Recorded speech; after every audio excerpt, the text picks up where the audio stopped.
My name is Grant Gilliam, and I will be going through the significance of June 19th, 1865, and what it really truly means for our country.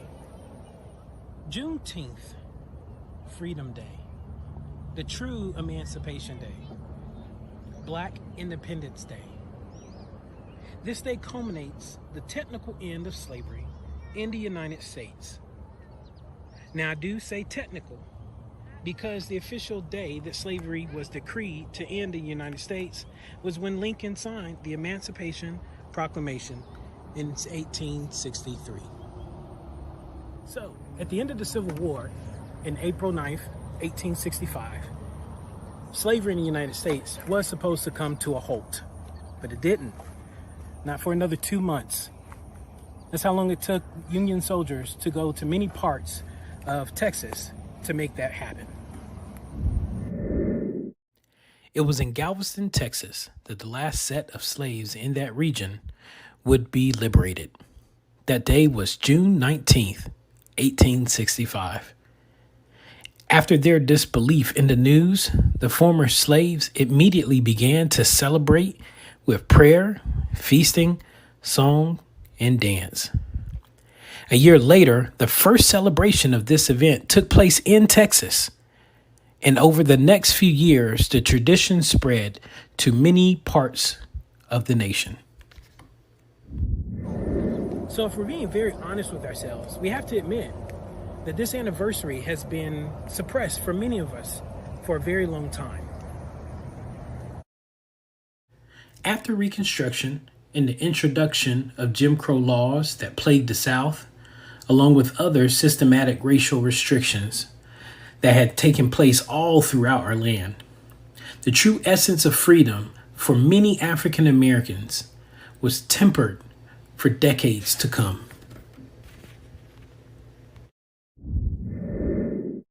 Couple that with the fact that little to none of our contributions as African Americans in this country were highlighted or told within the fabric of U.S. history. To many people, Juneteenth was just another casualty of events that were suppressed by those in power. For some African Americans, the knowledge of Juneteenth had lived on and was preserved down from generation to generation. But for many others, that sadly had not been the case. From my personal experience, Juneteenth was not an event that was talked about within my household, not my extended family, and it certainly was not brought up in my schooling in the South. During the period of discussing the Civil War, no mention was had. During the months of Black History Month, where our history was already watered down and incomplete, there was no mention of June 19th. Dare I say that this event was also excluded when I took an African American's history course in college. Despite the widespread educational depravity of our history still perseveres. The progression of truth continues to grow and spread throughout time and regions from those who possess that knowledge. Over the past few decades, we have all been re-educating ourselves with many stories of African American truths, events, tragedies, and accomplishments. We have been pushing the narrative to include our history within the history books of America because it is American history. To only tell one side of the story does not tell the whole truth. And without telling the whole truth, we run into danger of telling and learning lies. So with the reemergence of Juneteenth and of that emotional historical relevance that it serves for us, let us also continue to promote and educate ourselves to the rest of our rich history. And remember that that too is American history.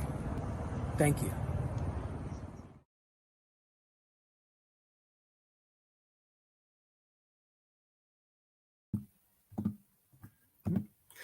Hello, everyone joining us live on Facebook and on YouTube. On behalf of the Willie and Elizabeth Gordon Family Foundation, welcome to Liberated, Redefining Black Freedom for Families. My name is David L. Gordon Jr., and it is my pleasure to serve as the facilitator for today's conversation. I'm currently a doctoral candidate in social psychology at the University of California, Santa Cruz, studying empowerment for youth of color, particularly those in the child welfare system. When I'm not focusing on that or hanging out with my family, I'm also a program manager for an independent living skills program for current and former foster youth in San Francisco. Like the rest of my family, the conversation that we're having today is very near and dear to my heart. As Grant shared in that great overview, the celebration of Juneteenth commemorates the news of emancipation finally being delivered to enslaved peoples in Texas in 1865. Their enslavers used their isolation of those they had enslaved to continue to profit off of their oppression. And I want to say that one more time for the people in the back. They used their isolation to profit off of their oppression. We can't afford to remain in isolation, and we can't afford to not talk about our history. We need to have a community conversation about the tools of oppression that continue to work today to disenfranchise Black folks. As the Willie and Elizabeth Gordon Family Foundation, we want to encourage a conversation in families about what it means to be engaged in efforts for liberation. Before we begin, I have a couple of housekeeping notes. For those of you watching live via YouTube or Facebook, we invite you to submit any questions or comments you might have for our panelists into the chat as we go along. Mary, our moderator, will be helping with the chat and monitoring that. So thank you very much, Mary. To get those juices flowing, since our topic today is liberation, let's start with what comes to mind when you hear the word liberation, and what questions do you have for our panelists? Feel free to type those in as we go along. So now I'd like to introduce the foundation and our panel. The Willie and Elizabeth Gordon Family Foundation, or WEGFF, is a family-run 501c3 nonprofit whose aims are to foster education, empowerment, and excellence in our communities. Education, empowerment, and excellence are values that my grandparents, Willie and Elizabeth, passed on to their children, who have passed it on to me and the rest of the grandchildren, and which we can already see blossoming in the next generation. We're very excited to share some of our family values with you and yours. For more about WEGFF, please visit our website at wegordonfdn.org or wegordonfdn.org. And now to introduce our panelists. Glodean Champion is a leader, educator, and storyteller.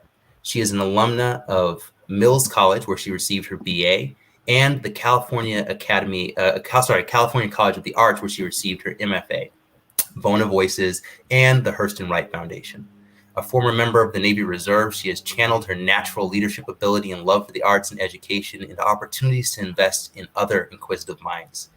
In that effort, she has taught around the country and the world, including Northern and Southern California, Chicago, and Ghana. Her short story, Heathens, was published in Women's Work, an anthology, and she has recently published her first novel set during the 1965 Watts Uprising, Salmon Croquettes. Thank you very much for being here, Glodean. Thank you for having me. Next is Melanie D. Perry. As a certified financial planner, Melanie has been helping people create sustainable wealth by making wise decisions for over 2 decades through her private practice, Perry's Wealth Management. In 2010, Melanie created Zeallionaire Enterprises, a financial literacy company. She teaches purpose-driven entrepreneurs to improve their personal finances by mastering their spending plans, conquering debt, and protecting their wealth so they can enjoy the ultimate life that they deserve. Melanie also values the importance of educating our youth and created a summer camp and curriculum for kids and teens. She has been recognized by many national organizations for these efforts, including the Los Angeles Women's Chapter of the NAACP. Melanie has authored All About the Benjamins, helping people create wealth in the midst of financial insanity, and Johnathan and Geneva, The Adventures of a Zeallionaire Kid, her latest book for elementary children. So welcome, Melanie. Thank you for having me. It's a pleasure to be a part of the conversation. Yeah. Last but not least is Quentin R. Giles. Quentin is a charismatic political commentator and public speaker who has been featured on NBCLX, TV One's Sister Circle Live, and CBS affiliate WSA 9's Great Day Washington, Wired Magazine, and more. His mission to engage is to engage Gen Z and millennials in the American political process by disseminating information in a fun, entertaining, and relatable way. He is also an author and has self-published his breakout book, Listen Niece, a 30-day self-reflection designed to live your best life in Christ. By trade, Quentin is one of my peoples, a licensed master social worker, and has decided to use his degrees in an unconventional way by entering into politics and authorship. So welcome, Quentin. Thank you. Thank you. Thank you for having me. And yes, you're always my people. That's right. All right. So without further ado, let's get into it. The first question I have is for all of you. So feel free to answer as you feel led.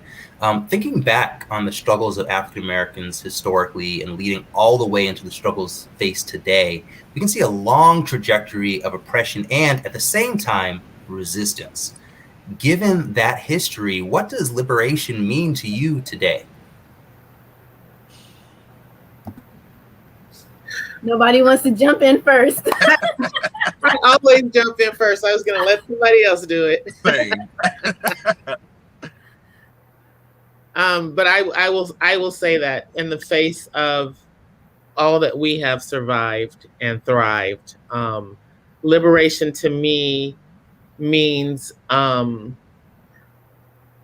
of the definition of who we are as Black people, our strength and resilience. And I want to say that I want to get us to a place where we release that struggle. Like, that shouldn't be part of our definition, right? We have struggle, but I think that our perseverance is stronger than the struggle, right? Because we've overcome just about everything that's been thrown at us. So I think liberation should be our celebration of the fact that we are still here thriving and moving forward.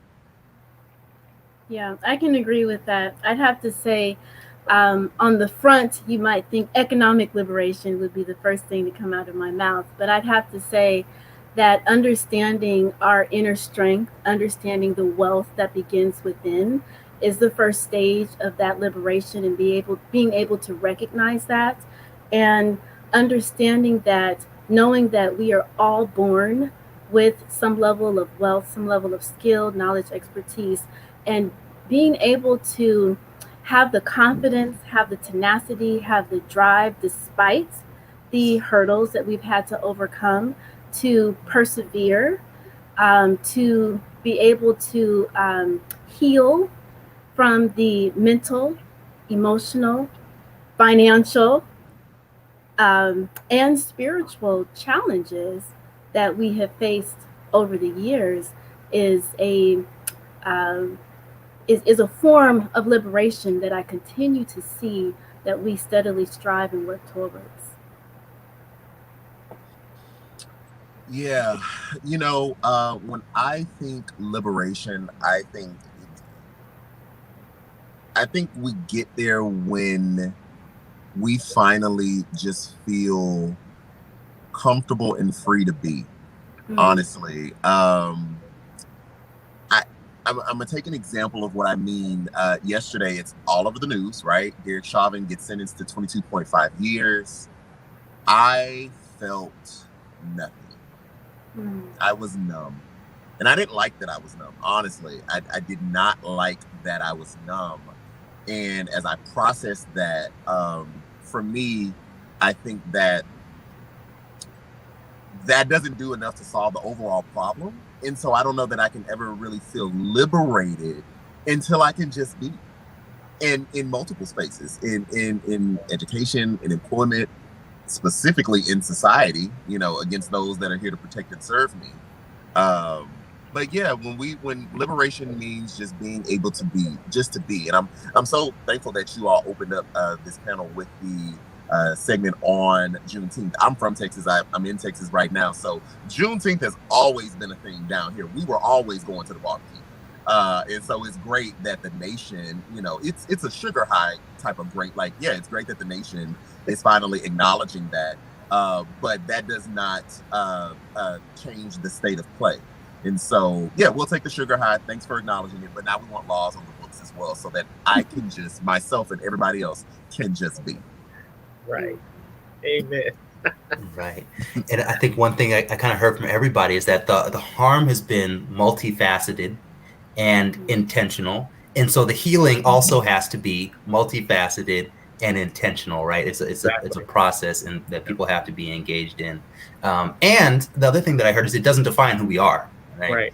It's a place that we're going to, that we're aiming to get at. It's not who we are as a people. And so, yeah, I love that. And you actually set that up real well, Quentin, for where we want to go next. The federal government has historically been a consistent contributor to the challenges that facing Black folks in America, from the active encroachment upon the dignity of Black folks to the failure to institute protections of the rights and freedoms of Black people. And even recently, we've seen active efforts to restrict voting access in multiple state legislatures. Is the federal recognition of Juneteenth, is that a sign of process? Is that something that progress? Sorry, is that something that we should be encouraged by? Nope. I'd have to say yes, because every little bit helps. Now, is it transformative? Is it groundbreaking? No. But the conversations that have sparked as a result, any level of conversation that brings to light a form of healing, a form of awareness, a form of education, a self-check from all cultures that are here in this nation, I think is a sign of progress. Because if you don't have a conversation, if you don't have a stimuli to spark some different perspective, to shift paradigms, then stagnation can continue to occur. Even though there's 4 or 5 states that are saying it's a federal holiday, but we're not going to teach it, all right, that's fine. But there's still a conversation around the fact that there's 4 states that don't want to teach it, and you've got this federal holiday, so yeah, it's not monumental, but I would say yes to progress. I'm saying no, but I'm only saying no from the standpoint that it's 2021. We're still having this conversation. Yeah. So in the face of progress, no. I mean, progress to me would be when the very first Black person was assaulted by the police unfairly, and a law was put in place that law enforcement could no longer continue the slave patrol practices that they've been doing for 600 years to us. That would have been a sign of progress to me, that you care enough about our bodies that you will stop taking them willy-nilly and make a law about it, and consider that a hate crime.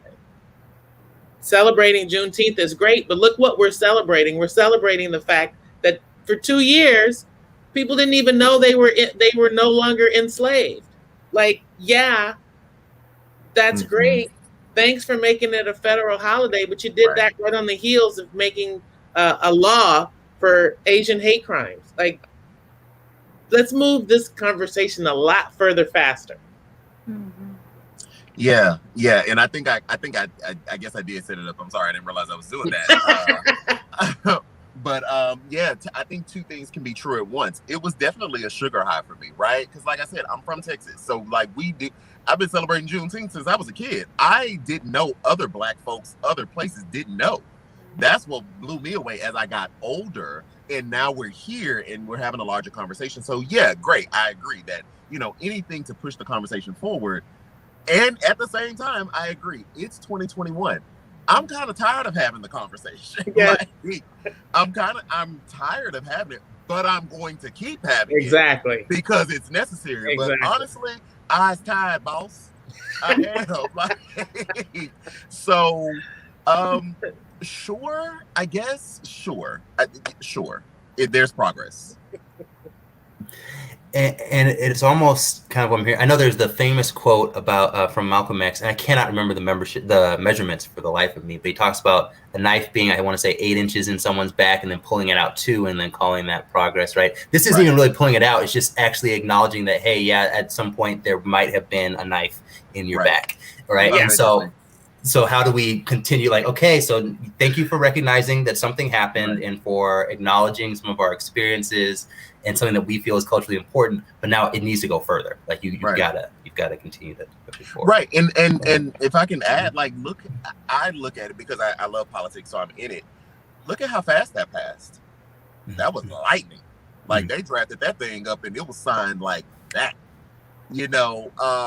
Exactly. Which then lets me know what I've always known, but lets us all know, is you can really move as fast as you want to move. Because you signed that like that. Exactly. And now we have a holiday. So when we come back and we ask you about voting rights, or we ask you about expungement of criminal records for the wrongfully convicted, or things that you don't even think is a thing. I'm not advocating the smoking of marijuana. I don't smoke. But things that we as a society don't even think of as a thing anymore. Yet and still you have Black folks rotting away in prison, but you have majority white folks profiting off of the same thing you lock Black folks off of, and we can't get any movement on that. Exactly. We can't get any quicker movement around police reform when it really benefits all of us. Exactly. But we know that movement is still being pushed by Black folks because Black bodies keep getting destroyed in the street, and we're having this back and forward. Well, this, well, that, well, this, well, that. You're not. To me, it is a will issue, because you all willed that Juneteenth be a holiday, and now we have it. So I need you all to will all the other stuff that we actually asked for. Exactly. So we can have real progress. Exactly. Thank you, Quentin. You so welcome. This is what I do.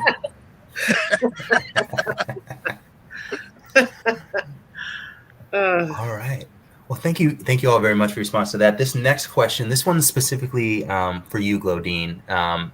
Your novel that just came out, Salmon Croquettes, features a young queer questioning person growing up during the Watts Uprising of 1965. It covers a lot of topics relevant to our conversation today, right? Community, family, growing up, responses to racial inequity.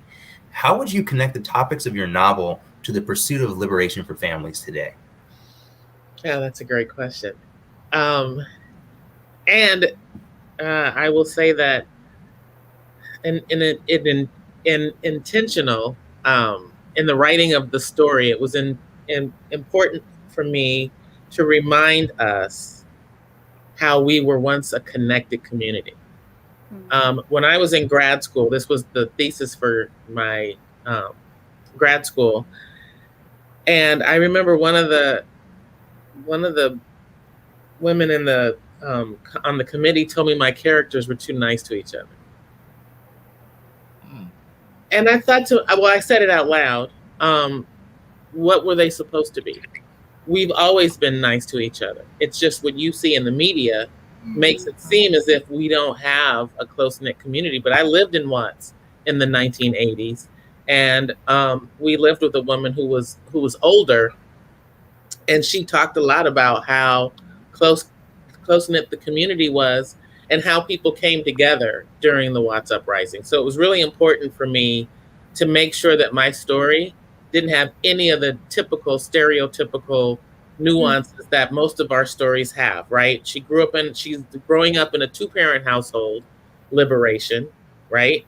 Her father actually could live anywhere he wants because he has a lot of money, but you wouldn't know that because he is by intention living in the community that he grew up in.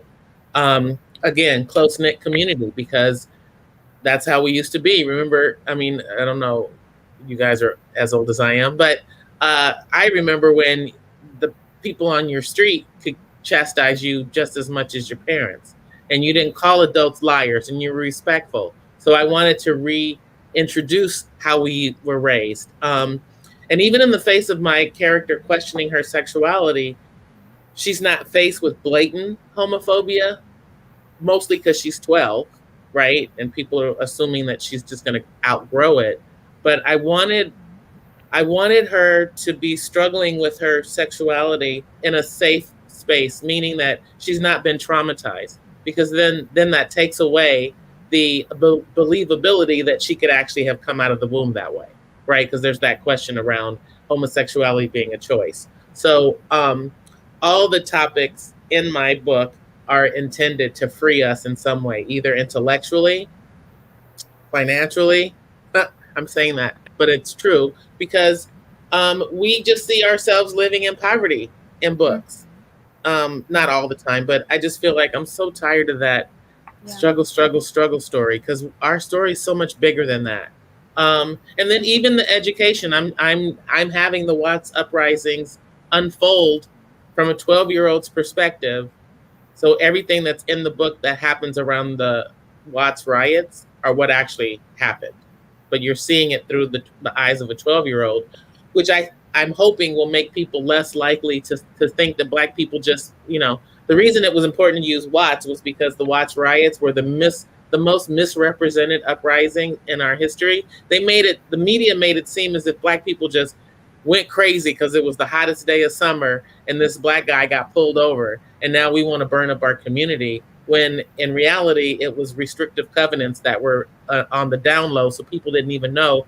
All of us were forced into this one community because white people didn't want us anywhere else, which is another reason why the father refuses to go live in those communities. I don't want to go on too long about that, but all of it is intended to make the reader go, wow, I didn't know that. Or wow, I never thought about it that way. Or wow, I can accept that. Yeah, and I really love that because, specifically focusing on the Watts Uprising, because there's so many other uprisings that, we think about what happened this past June and the way that it got framed in media and was framed by people in power as only focusing on, well, they shouldn't be doing that. Why are they doing that? Without really focusing on the inequities behind the response that people are having. Right? Like they are responding to something that's already out there that the attention needs to be brought to. Exactly. I can't remember, again, I'm really bad with my quotes and I always butcher them, but Martin Luther King talking about riots being the language of the unheard. Yeah. And again, I also agree. I don't know if I would use the word riot, but it was an uprising. People are responding to something that's very real. Exactly. And I also like that you mentioned the economic piece, because that then leads into our next question.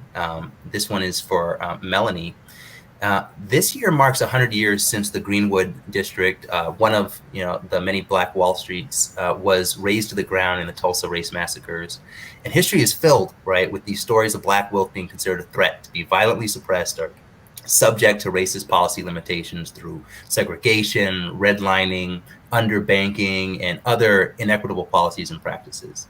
According to a 2016 study by the Institute of Policy Studies, if the average Black family wealth continues to grow at the same pace it has over the past 3 decades, it would take Black families 228 years to amass the same amount of wealth white families have today. So what would you like women and children especially to know about the opportunities and obstacles facing their ability to build wealth today? And what individual actions can they take and what policies can they advocate for that would reduce that time frame? It's an excellent question. And that's the essence of what I talk about, what I teach about.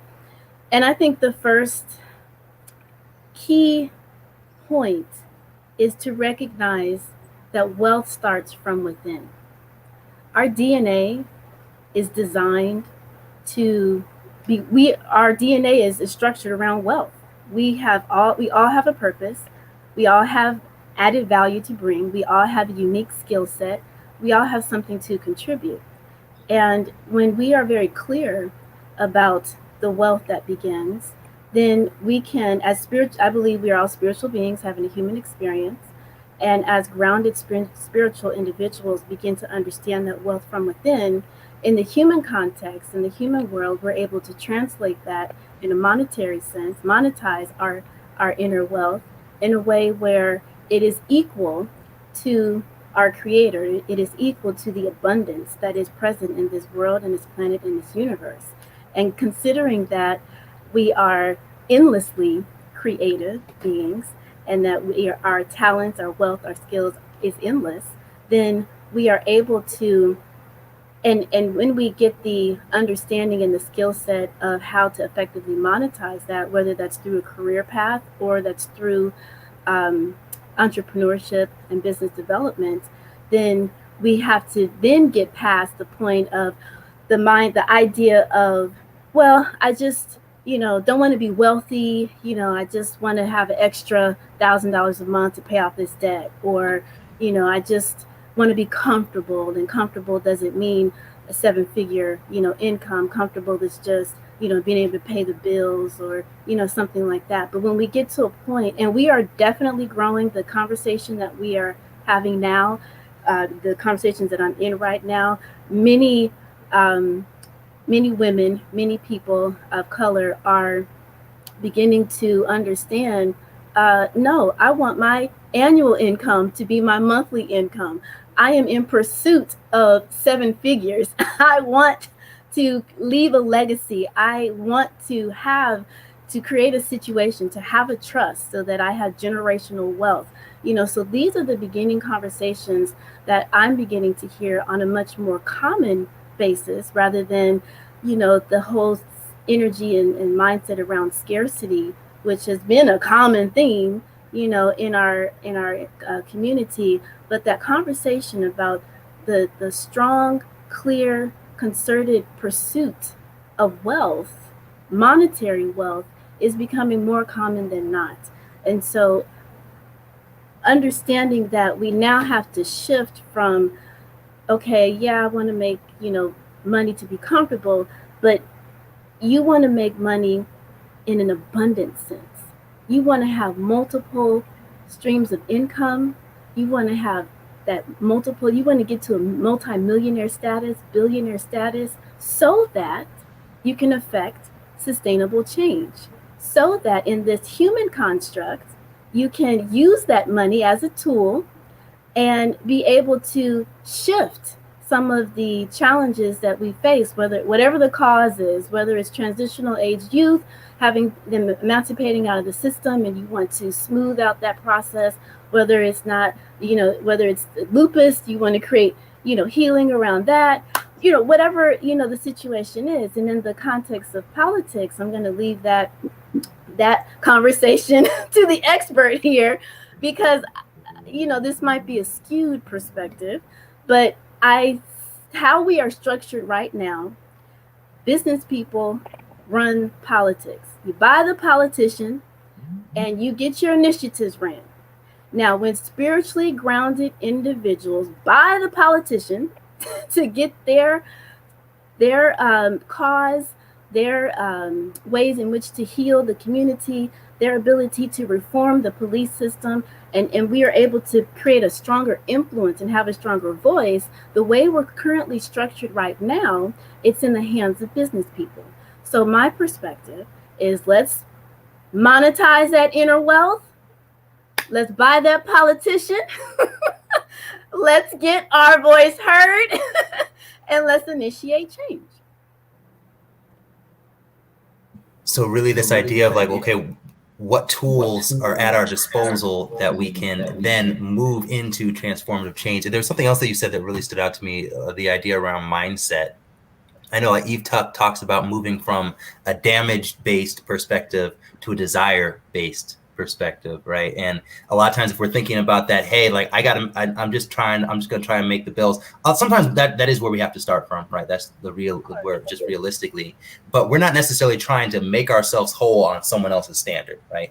We can just overall as whole, like holistically speaking, as full human beings, we have desires, goals, and dreams, and that is what we should be focused on, not the bare minimum that someone else said, right? So I really like that idea.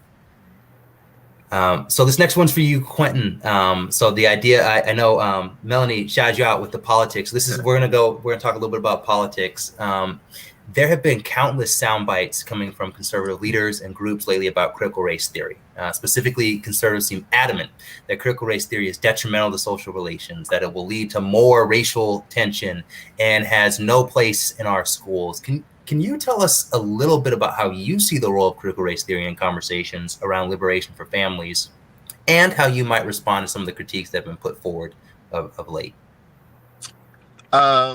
I have zero response for the critiques, to be quite honest, because critical race theory, as we're talking about it now, has been turned into a culture war.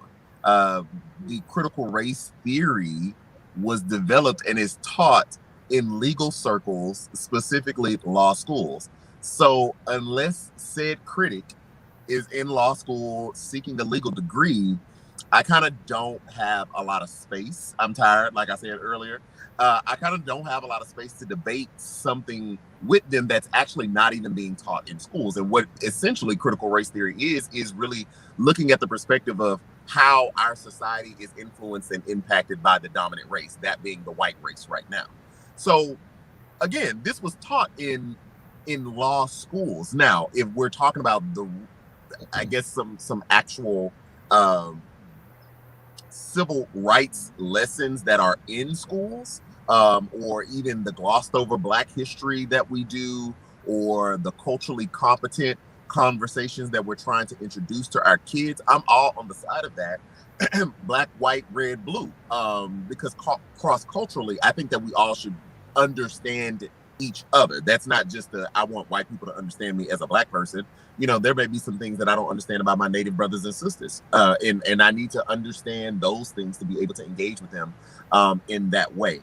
So right now, honestly, it's very disheartening because it's become something that it is actually not, and it has been used as a way to rile up a base, to have a boogeyman of sorts, to specifically in conservative circles, to not really legislate, but just fight against something that does not even exist.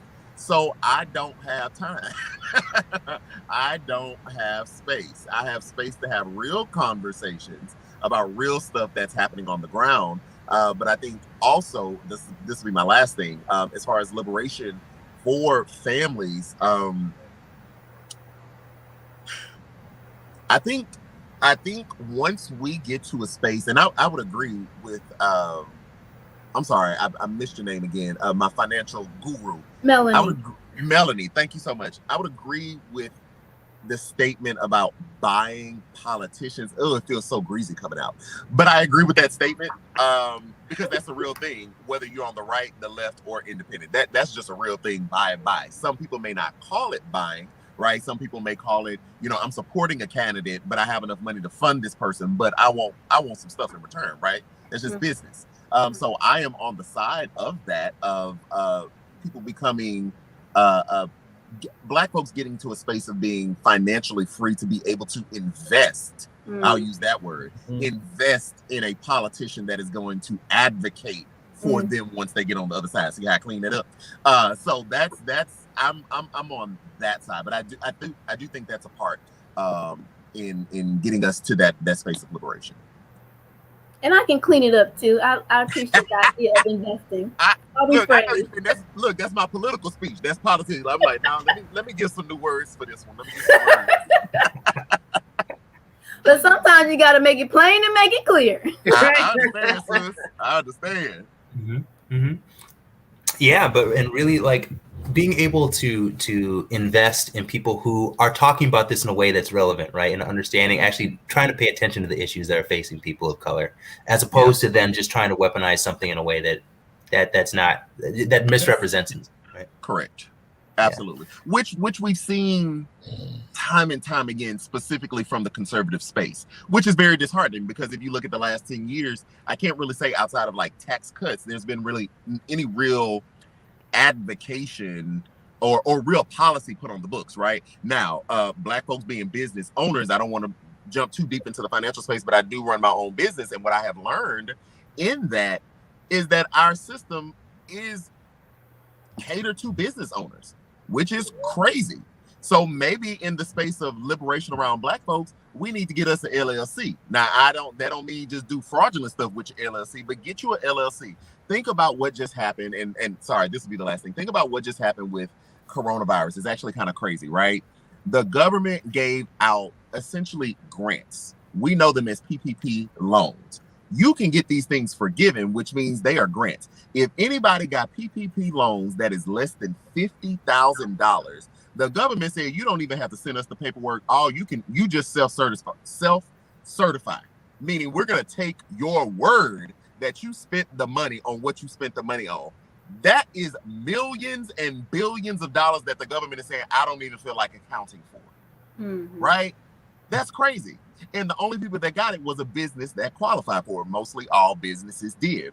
But that lets me know, one, Black people need to get into business and find out what works for them and run their own businesses. But two, in the conversation of reparations, you just gave all that money away. Yeah, we were in a deadly pandemic. I'm not taking away from that. We were in a deadly pandemic and we needed those funds. But look at how you just threw the money out. You got some change, America girl. Run us our coin. It's not hard until they look at who they're giving it to, right? Exactly. It's like, oh, I don't know about you. Exactly. Exactly. Right.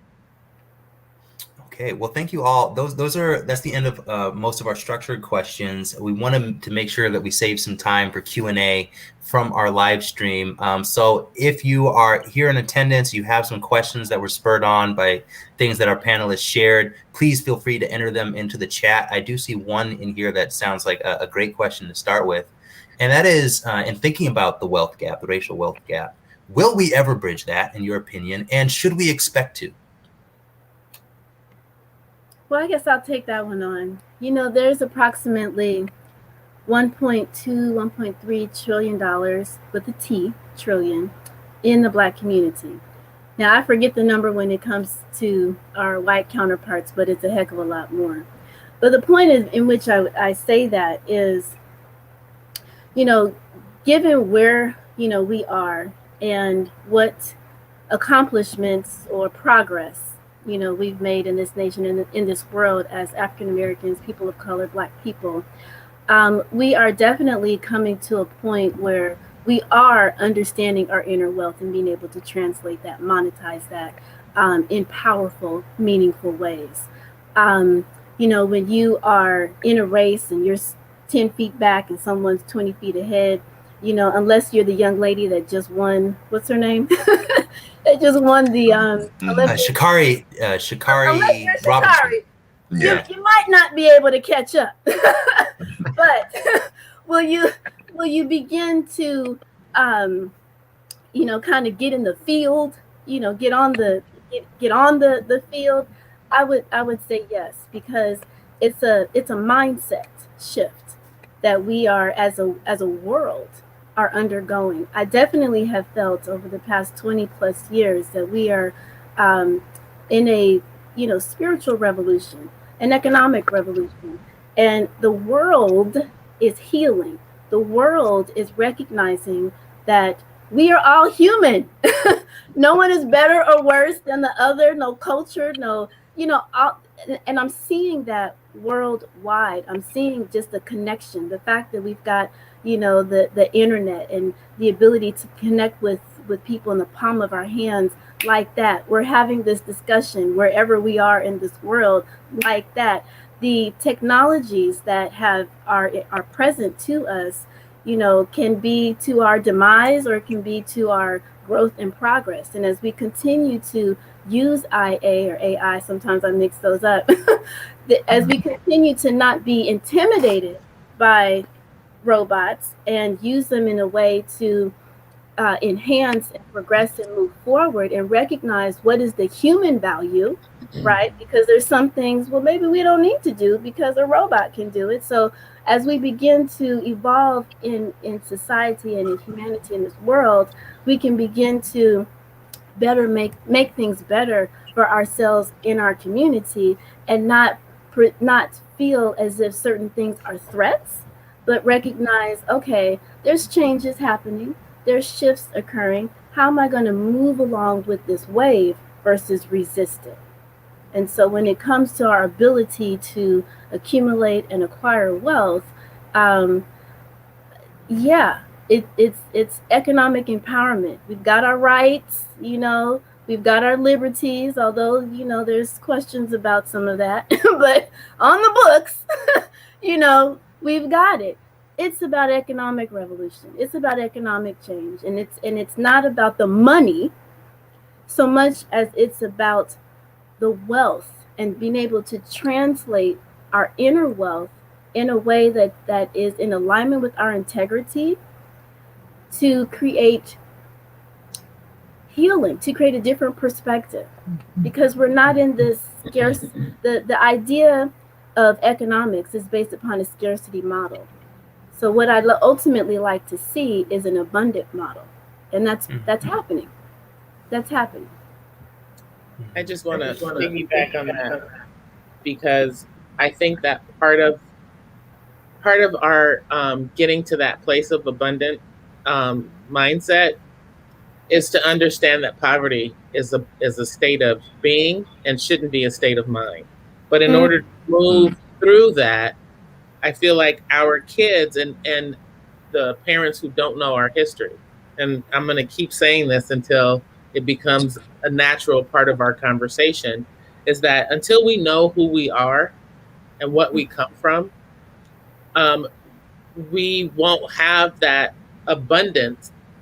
We won't be able to see ourselves as being able to amass abundance because we don't value who we are. We don't have that value because we don't understand who we are, right? So I feel like it is achievable, but sometimes we're focused on the wrong thing, right? And I think that it should start within and understanding who we are, so that A, we stop killing each other, and B, we become more unified, and C, we believe that we can have whatever we visualize or believe that we can have. But the system has been designed to make us feel the opposite. So it's liberating ourselves from those shackles, right? So that we can spiritually move into our greatness.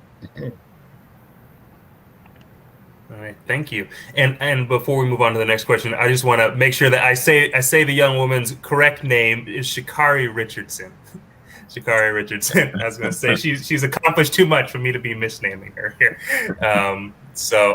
But thank you all. So this next one that's coming from our stream. This is for you, Quentin. Can you speak to what Black people need to do to help voter suppression from keeping us from investing in politicians? So, like, what can we do to resist this voter suppression that's happening now that we're seeing playing out in legislation? And if anyone else has thoughts to this too.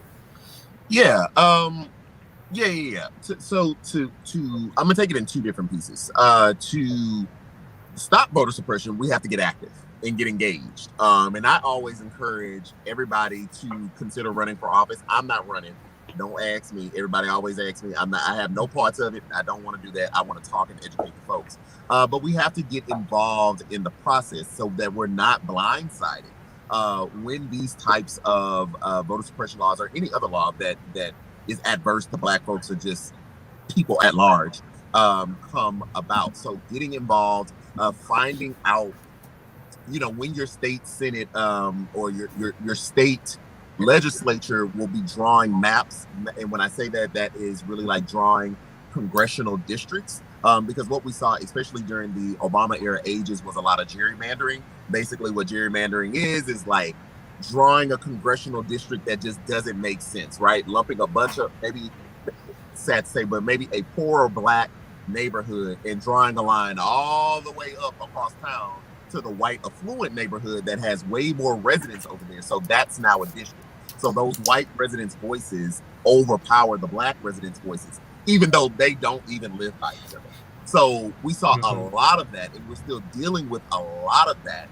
And a lot of us were frankly either blindsided or we were not engaged. I myself was not engaged in the political process until Barack Obama came on the scene, because it was time for me to vote, and he was Black, and it was my first time voting for a president, and that's why I did that.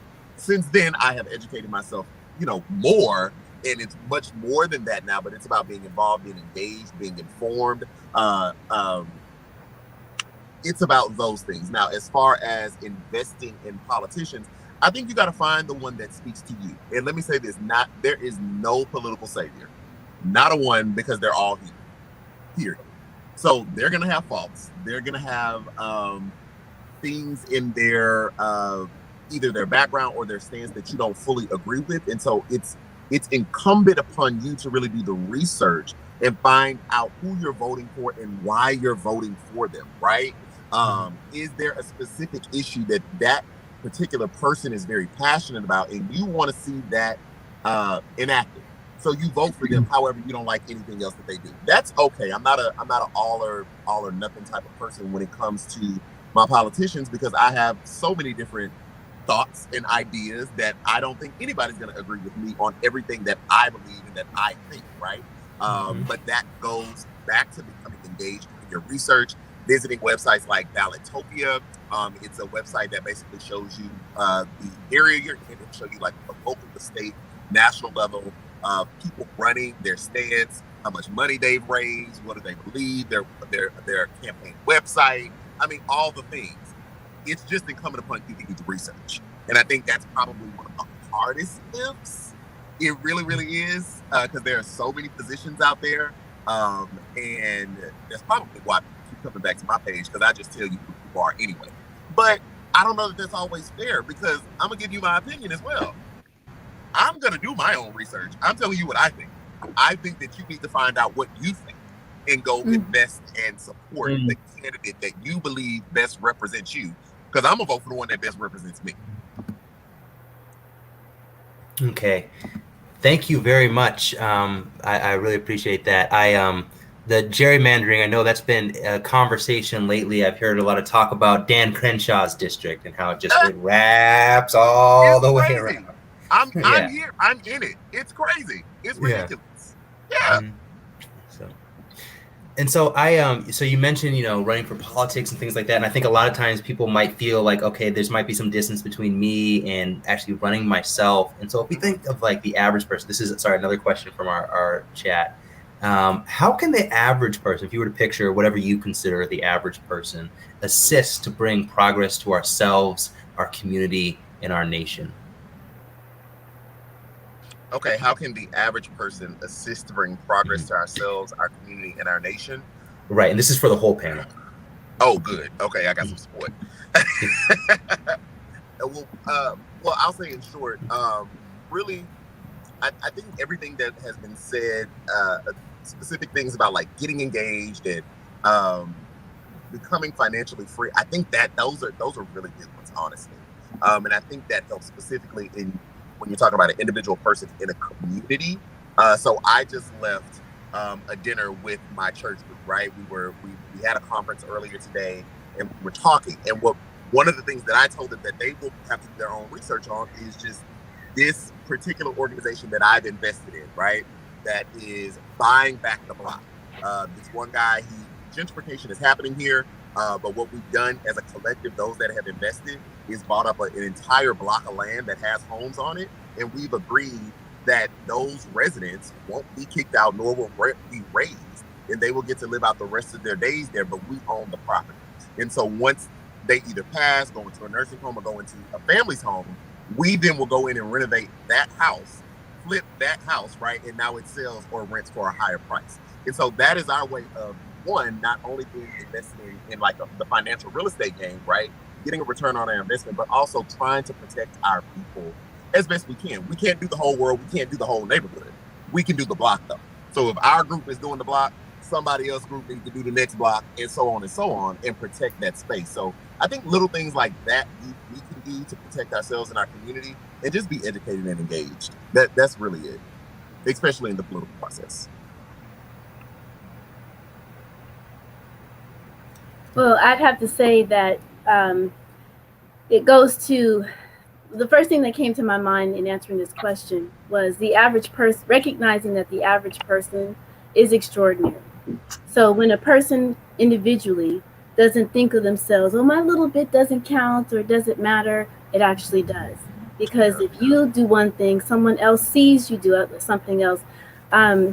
His name is escaping. Robert Smith was recognized for paying off Morehouse's a student loan.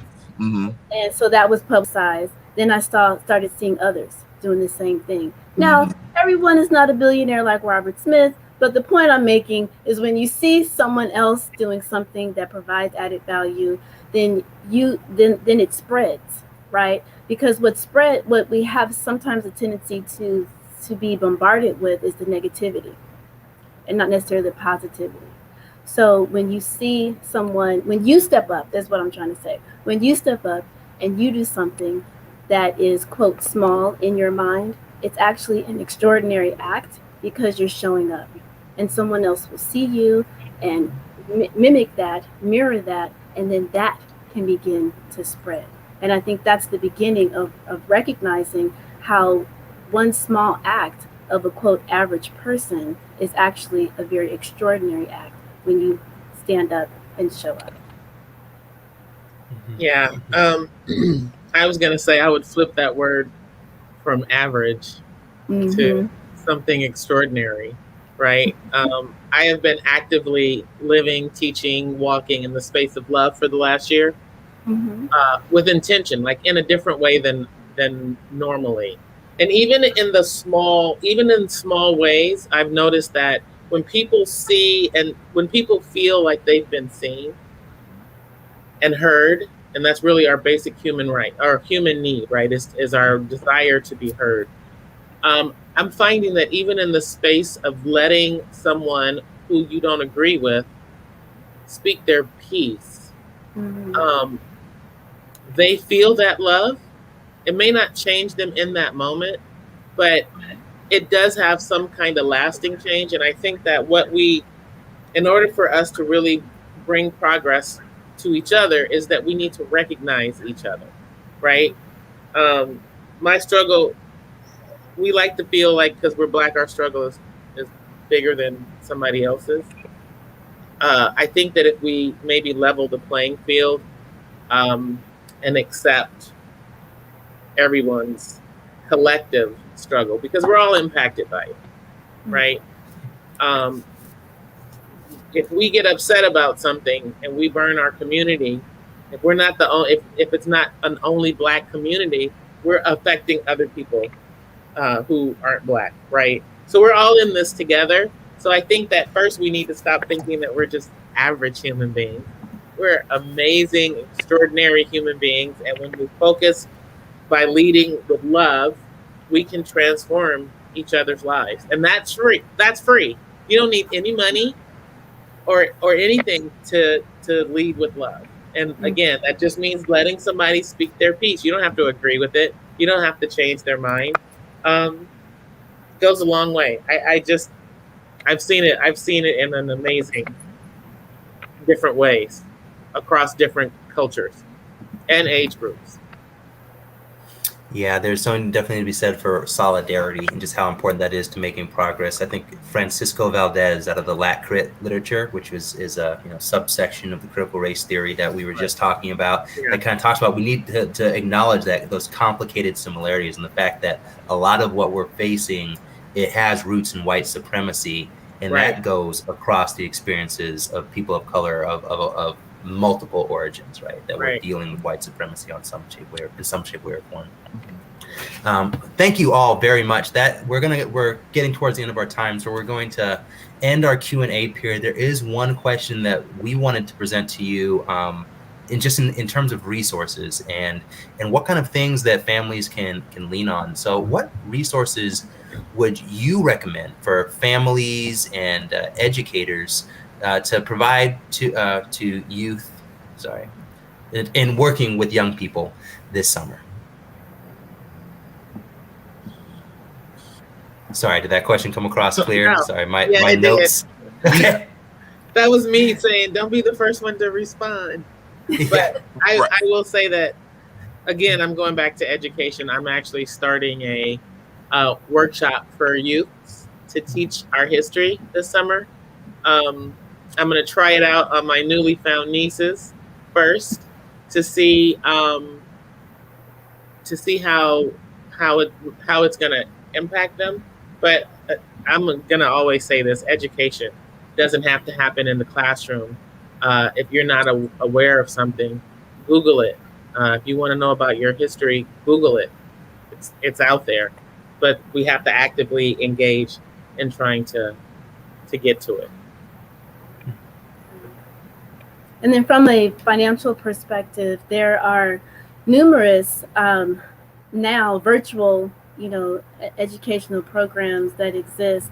Prior to COVID, I had a summer camp that I did, and this year I didn't do the virtual summer camp, but it's something that I do have as a resource. But to piggyback on what's been said is, don't sit in stagnation, because we've got the internet in the palm of our hands. So So if you can't go anywhere, if you don't have any money to pay for a course, if you can't, you can go to a library, you can borrow somebody's phone, and you can Google the information, because we are in this information age. Yep. And it's available. Yep. Whatever you're curious about, it's available, and don't feel inhibited to reach out and connect.